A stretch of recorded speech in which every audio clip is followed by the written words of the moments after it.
Hi, welcome everyone. We are live here on LinkedIn. I'm Naomi Kent, and this is the podcast for professionals who want to build a corporate board career, the Boardroom Company Live. But today, we are going to be talking not just about searching for board seats, but also searching for jobs. And I'll actually explain why I'm doing this today. I think we've all seen or we all know of somebody who has lost their job recently or who is going to be let go in the new year. And I've been having calls, just like others have been having calls with people who are seeking a new role. And I thought it would be helpful to put this content together to help people who are looking for jobs, not only when they're working with recruiters, although that's kind of the ultimate, right? You want to get that right, but also when you're working with everybody and how to impress people. And of course, how not to impress people. So I'm joined with Jim O'Malley here today. He's the managing director of Kensington International Executive Search. And Jim, why don't you give a little bit of an introduction to you and your firm, and then we'll kick off with how to not impress recruiters. Sure. Thanks, Naomi. Great to spend time with you and your audience. As Naomi mentioned, my name is Jim O'Malley. I am a career human capital HR executive. Transitioned into executive search consulting about 15 years ago. First with my own firm, and then more recently with Kensington International. Kensington International has been around for over 30 years, and we service primarily lower middle market private equity portfolio companies. So our clients are the private equity firm that are looking to install executives in either recently acquired portfolios or portfolios that need the support of a new executive team. We have partners that are focused on specific industries for those private equity firms, be it healthcare, industrial, consumer, professional services, financial services, and the like. So I'm a lifelong Chicagoan, raised a family here, and excited to spend time with you all this afternoon to talk about working with executive recruiters or how not to work with executive recruiters. Exactly. Well, what I thought we'd do is we're going to split this interview into three parts. So let's talk first about one, the preparation, how you can prepare for a conversation or a meeting with a recruiter. Number two, what to do in the meeting. So when you're having a meeting with a recruiter, what to do. And then thirdly, what to do after the meeting, right? There needs to be some post-meeting follow-up. And so we'll talk a little bit about what to do there. So let's first start off with the preparation. So your LinkedIn, your resume, what do they need to be prepared? What do they need to send you? What do you need to have before the meeting? Well, I think it's always great to kind of assume that the individual recruiter that you're talking to maybe hasn't had a ton of time to research you. So send them information or links that will make their life easier, whether it's your resume or board bio, whether it's a LinkedIn link to your profile, whether it's perhaps a little dossier about your accomplishments and achievements, whatever the case may be. You know, when I'm having conversations with executives that are in transition, it's typically because they were referred to me, either a friend of a friend, or maybe they were previous candidates or clients. So chances are I know a little bit about that individual already, but I think always assume more information is better than little to no information. And be prepared to get feedback, right? Typically when a candidate in transition sends me their resume or their board bio, I will provide them with my impressions or feedback. And if I'm not offering that, you should ask for it. But I think in most cases, the answer is there's probably more work that needs to be done. Most of the time, candidates have done their resume in the past, and they just kind of update that as their career progresses. And most times their LinkedIn profile was done several years ago. And again, similarly, it's updated. So one of the first things we typically will do with individuals is suggest that they might want to invest a little bit more time and money in updating their their resume and their LinkedIn profile. And in cases like that, when we are making that recommendation, more often than not, we'll recommend that they seek a professional resume writer or a professional individual that's all they do. And I always say, you're investing in yourself. So if that's an $8,000 or $1,000 consulting fee to the resume writer, it's well worth it because it's an investment in yourself. And then before they meet with you, should they do some research into you and sort of what kind of a recruiter you are, and why is that helpful? Yeah, more often than not, I'm doing a courtesy call with an active candidate and they know little to nothing about me. And so I think it's really important that the individual find out either prior to meeting with that particular recruiter or during the call, where they focus, where their executive search work is focused, and how do they work as an executive recruiter. So understanding, does the recruiter focus on industry? Do they focus on functional positions like CFOs? I think that's all very important. If I'm a chief operating officer and I'm talking to an executive recruiter that does nothing but CFO work, chances are that isn't going to be a very fruitful conversation. And so I think getting to the core of how that recruiter might help you and work with you is really important. So I know I'm sure that when people show up to meetings, it's more or less Zoom, right? Videos.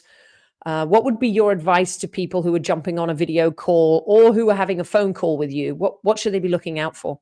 Yeah, I think it's really important that they approach that conversation as if they're being interviewed, because they are, right? If you're talking to a recruiter, what they do for a living is they interview candidates, they interview people. And so whether it's for a specific opportunity now or in the future, or whether it's to facilitate an introduction now or in the future, you should approach that call as if you were going to meet that person for the first time for your biggest job.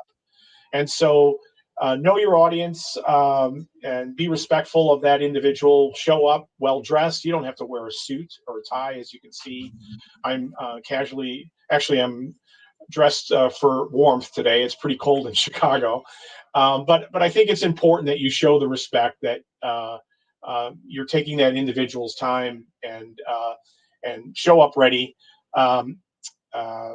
Make sure you're not distracted and looking at other documents while you're having that conversation with that individual recruiter. Come prepared. Do a little bit of research on that individual prior to the call. Take some notes and also have some questions already.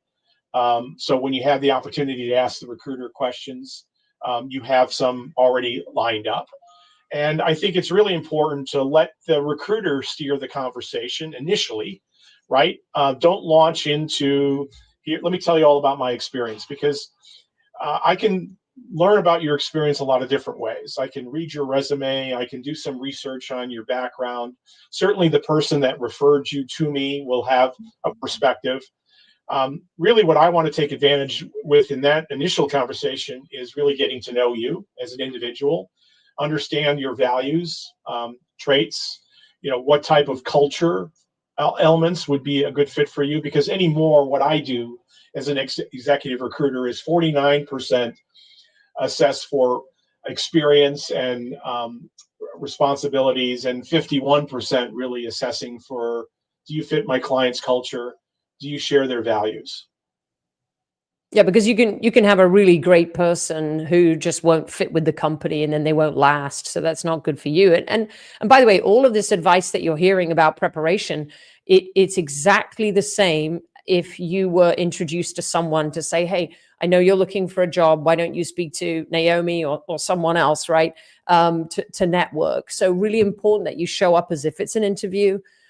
Lighting needs to be good. Your audio needs to be good. Make sure you're in a good place. Don't be traveling or moving around. What to dress and what to wear. Show up to impress, right? Like, I'm going to introduce people that I feel good about, and that will make me look good, right? As well. So it's all about that. Okay, let's talk about in the meeting. So phone call starts or the Zoom starts. What happens next? Right. Well, I think it's always great to kind of start with what your objection or what your objective is, right? And in most cases, it's simply, I need your help.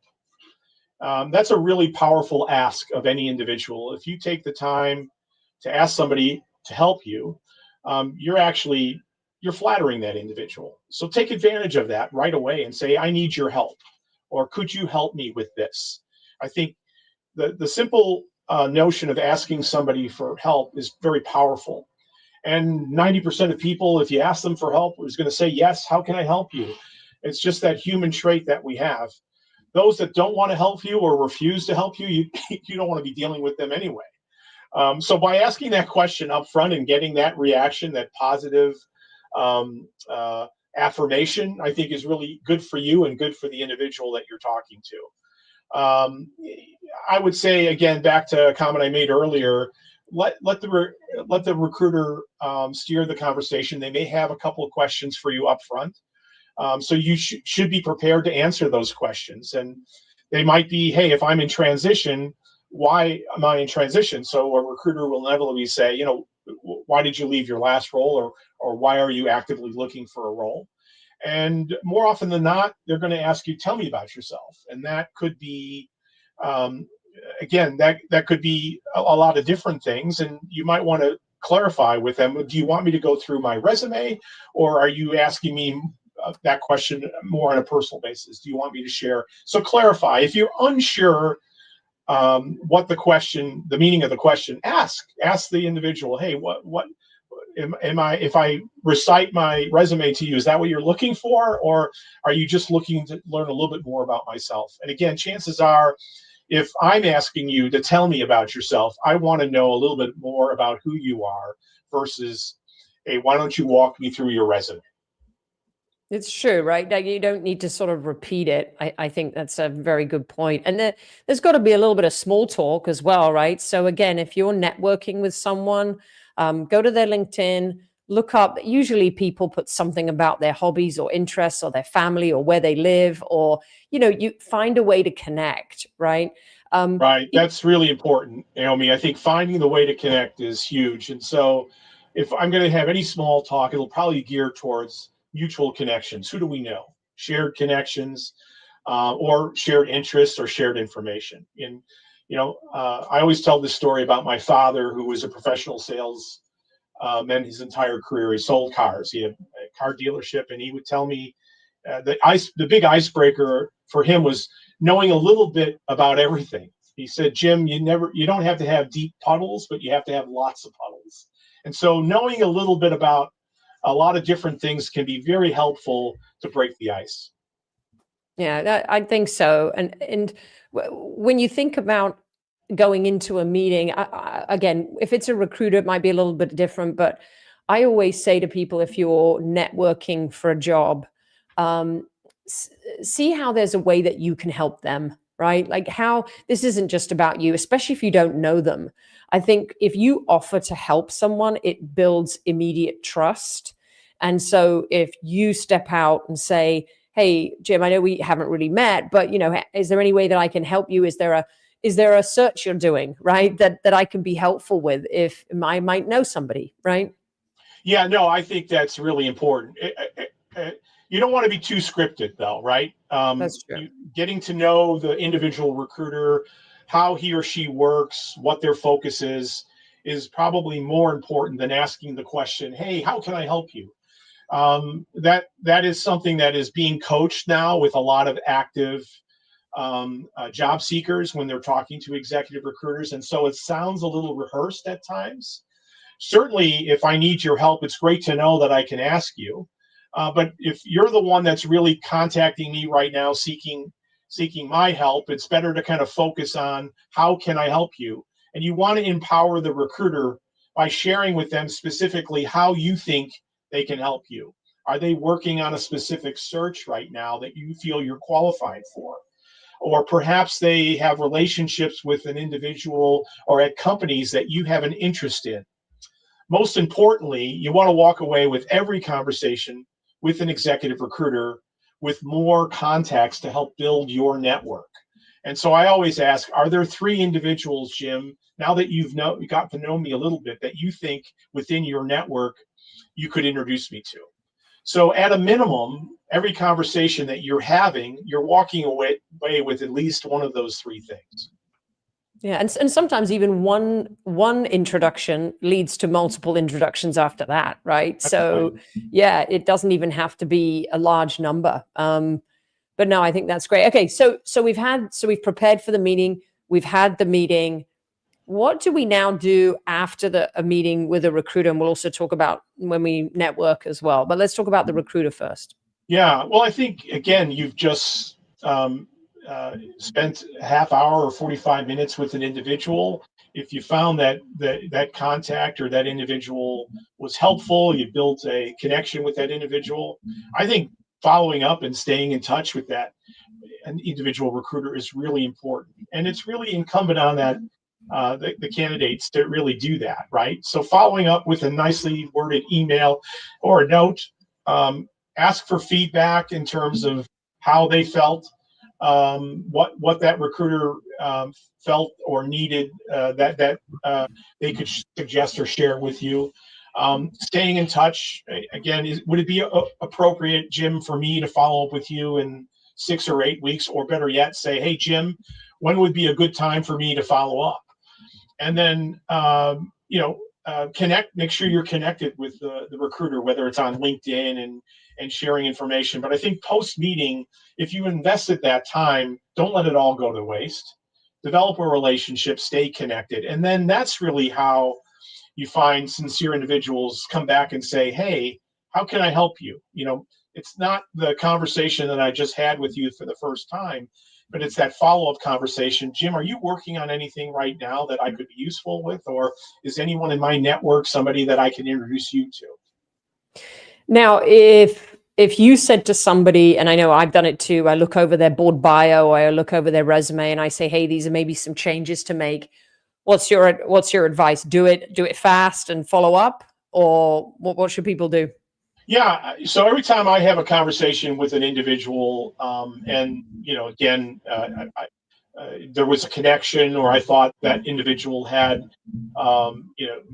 had some background or experiences that, we could work with in the past. I will challenge them, to schedule a second meeting, and I will give them some homework, right? If we talked about getting your LinkedIn profile looked at professionally or making these updates, I will challenge that individual to do that and make sure that the next time that we talk, whether it's 3 or 4 or 5 weeks out, I'm going to follow up with that. I'm going to make sure that the individual has done that.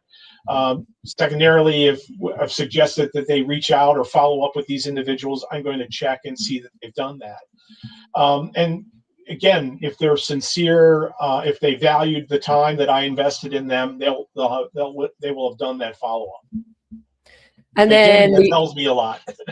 Yeah, it does tell you a lot about the person, right? And again, that's about culture fit, right? That's right. If there's a company that is, all about integrity and team players and things like that, and they don't bother to follow up, it might not be a good fit. What this is something that I think is also really important. When you introduce somebody to someone, you should, and I know sometimes I forget to do it, but I really try and do it the minute it happens. I say thank you in the email, and then I'll send a quick note after I've had the meeting, just to say, hey, had a call with Jim, it was great, thanks for the introduction, kind of thing. That goes a long way too with everyone, right? Absolutely. Yeah, I think the thank you note is really important, or call. I mean, we've moved away from having, right? Yeah, we've moved away from having conversations with people, and so I think that's really important. Or even a handwritten note sometimes is really meaningful. Yeah, I met somebody recently who said there was a book that they read all about gifts, and it was saying, send a text, send a voice message, a little voice recording, right, on your phone. There's lots of ways that you can say thank you. Okay, so let's kind of recap, Jim. What would you say was sort of your top pieces of advice for people who are working recruiters at the moment and are struggling and are wondering what they're doing wrong? What would be your best advice? Kind of summarize what we've said today. Yeah. So in terms of preparation, maybe the question better phrase would be what not to do, right? So if you're preparing to have a conversation with a recruiter, again, you're not paying that recruiter. Their motivation is just being nice, right? Doing the right thing. You've asked for help, so they want to help you. So don't show up not not being ready, right? So that's really important. Do not show up and not be prepared, not be willing to listen and engage with that recruiter. I think that's really important. And so that means taking some time ahead of time. That means being attentive, showing up, being sincere, having specific questions at the ready, but also wanting to understand and know more about that individual recruiter that you're talking to. With respect to actually being in the meeting, don't expect the recruiter to have a job or putting out for you. Expect that individual to kind of share some information and give you some advice and help. But remember, you're not the client. Most executive recruiters are engaging with organizations. They are retaining that particular recruiter to go out and find a position for them. And so I think when you're talking to a recruiter, the odds are very unlikely that they have a specific role or an opportunity that's a good fit for you. So really, the purpose of engaging with that recruiter is to get some advice, to get that recruiter to know you for perhaps future opportunities or opportunities with other individuals within their firm, or to help build your network. Asking them to find you a job or expecting that they're going to have a position that you're the perfect fit for is a reach. Yeah. And I know, Jim, you and I have worked on some board searches as well, and you do it on the board side as well. Is there anything that's different if you're seeking a board role, or do you think it's just you got to level up to the sort of the board level? Let's call it that. Yeah. So the difference is, there is, at least there is some market, if you will, for roles. There's job postings. There's an awareness of when there's an opening. Typically, that awareness does not exist from a board perspective. Board searches are inevitably filled within the board infrastructure or through an executive recruiter that focuses on board work. So the notion that you're going to find a posting or an opportunity for a specific board role is a pipe dream. So you have to amp up your networking abilities if you're looking for a board search. So what does that mean? You're constantly making it known to your network or the individuals that you're talking to their network that you're interested and open and available for a board role. You also need to be very pinpointed in how you go about that. It's not casting a wide net. It's basically it's sniper fire. You're identifying organizations that either you have the experience and wherewithal to be a good fit for them, and then again you're presenting yourself to individuals within that organization that it can kind of put you in a position to get an audience with either the board itself or the nominating committee. Love it. Someone just put the recruiter's time is incredibly valuable. If you're not treated as a resource on the same level, you should not work with the candidate. But there you go. Like, well, that's how it's seen. And I think that candidates don't really know that. They don't see it from the other side of the table, right? Right. I think, again, we're all coming up professionally. Our first exposure to recruiters are inevitably they're corporate recruiters, so the individual recruiters that are responsible for filling jobs within that organization. Then they get exposed to external recruiters, and inevitably those are contingent recruiters. The contingent recruiter is really focusing on working with active candidates because they don't get paid unless they place somebody within an organization. So they're motivated by harvesting as many active candidates that they can, and then figuring out what organizations either might have a specific need or they've already been requested, hey, if you can find somebody with this background, we'll take a look at it. The third level of recruiting is what we do, retained search, right? So retained recruiters are retained exclusively by the client, by the corporation, to fill a specific role. And that means that we are really research driven. So when we start a search, we're really actively looking at specific profiles from specific industries at a specific functional level. Doesn't mean that an active candidate couldn't or shouldn't be considered, but the likelihood of a active candidate meeting all of those specific requirements is minimal. So that's why we have to do the research. And so understanding how recruiting works from those three different um, uh, dynamics is, I think, really important for individuals. And I think in some cases we're catching up with how do we understand how recruiters work. So hopefully this is helpful to your audience. And I think a final sort of message is, don't just run around panicking and networking when you need the job, right? Or when you need the board role. I think it's something that needs to happen consistently. And you need to build a relationship with recruiters all the time. And with everybody, right? People you like and people you trust, right? Because when you do need them, you're going to have to start from zero to build a relationship. And it's a little bit late by then. Is that maybe a piece of advice you would share as well? I couldn't agree with you more. Matter of fact, Naomi, as we were preparing for this discussion, that was one of the things that we talked a little bit about. I think you want to keep your network active all the time, not just when you're looking for a job. And I became very painfully aware of that some 23 years ago when I was working at Arthur Andersen. Most of the professionals that I worked with at Arthur Andersen started at the firm right out of college. So it was the only job they ever had. And it was the only job they ever thought they would have. But then, unfortunately, things transpire, and then they're forced to kind of look for a job. And if you weren't part of a client-facing department within the firm, you were in trouble because most of the consultants ended up going to another firm as part of a deal. But if you were in HR or marketing or IT or an administrative professional, chances are you weren't going with the deal. So now you've spent your entire career with one organization. You haven't really built your network. And now what do you do? And so you could see the fear in those people's eyes as we were working with them to help them with that transition.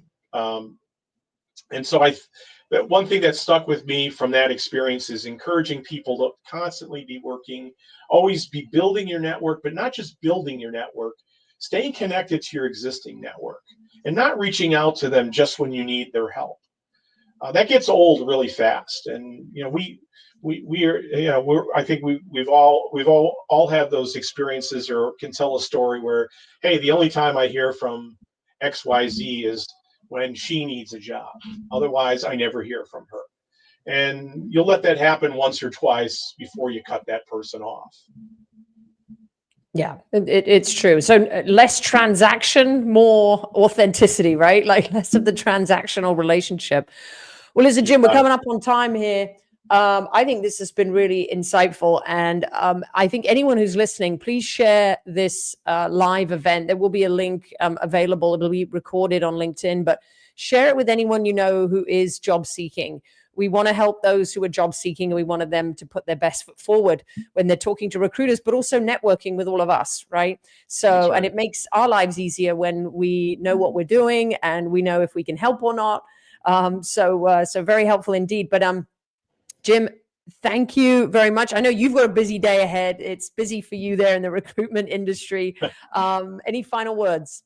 This is a great time of the year to rekindle relationships, begin new ones. It's the spirit, the holidays. I think it's infectious. People want to do good things. They want to help each other. So take advantage of that. Reach out to somebody that you've been meaning to reach out to, or follow up on that introduction that was made the other day. But it's a tremendous time. People will take your calls. They'll respond to your emails. They'll answer your texts. So take advantage of the holidays and really get after it. That's true. Wonderful. Thanks so much, Jim. Thanks for joining me on the Boardroom Company Live. Thanks, everyone. Great spending time with you. All right. Cheers. Bye.